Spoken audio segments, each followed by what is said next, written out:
Baiklah, Assalamualaikum warahmatullahi wabarakatuh. Yang terhormat Bapak Rudi Santoso selaku dosen pengampu mata kuliah Kapita Selekta.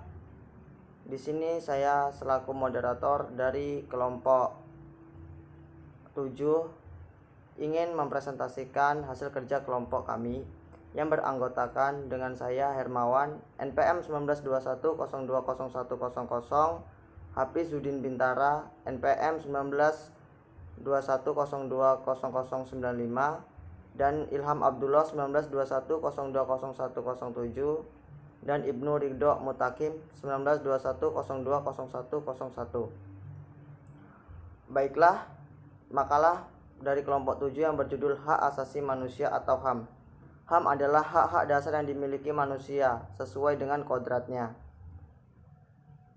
Berdasarkan beberapa rumusan HAM tidak perlu diberikan, dibeli, ataupun diwarisi. HAM adalah bagian dari manusia secara otomatis.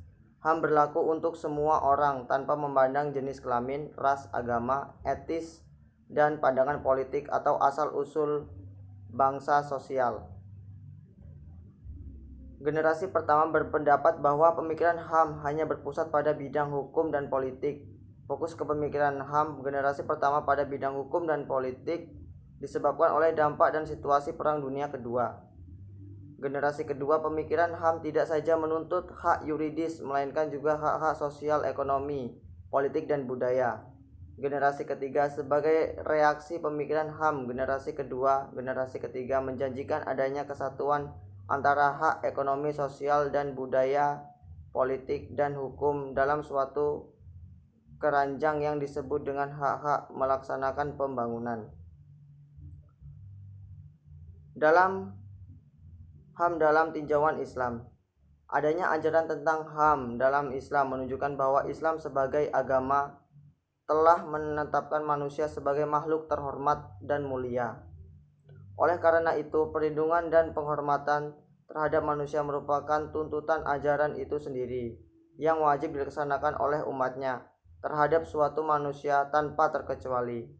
Hak-hak yang diberikan Allah itu bersifat permanen, kekal, abadi, dan tidak boleh dirubah ataupun dimodifikasi.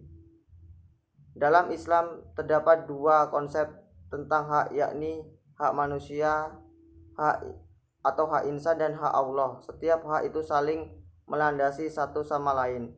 Hak Allah melandasi manusia dan juga sebaliknya. Dalam aplikasinya tidak ada satupun hak yang melepaskan dari kedua hak tersebut, misalkan sholat. Sementara dalam hal al-insan, seperti hak kepemikiran, setiap manusia berhak untuk mengelola harta dan harta yang dimilikinya. Konsep Islam mengenai kehidupan manusia didasarkan pada pendekatan teostris atau yang mematakan Allah melalui ketentuan syariat sebagai tolak ukur tentang baik buruknya tatanan kehidupan manusia sebagai pribadi maupun sebagai warga masyarakat atau warga bangsa. Perlindungan kebebasan pribadi tidak bisa dilanggar kecuali setelah melalui proses pembuktian yang meyakinkan secara hukum dan memberikan kesempatan kepada tertuduh untuk mengajukan pembelaan.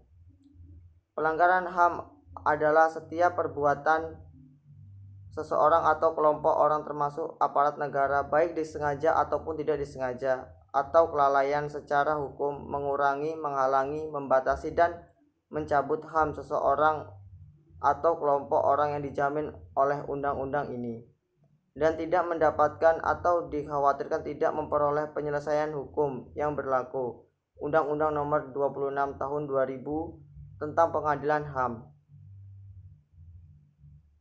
Contoh-contoh kasus pelanggaran HAM. Yang pertama, terjadi penganiayaan pada Praja STDN oleh senior dengan dalih pembina yang menyebabkan meninggalnya klip Muntu pada tahun 2003.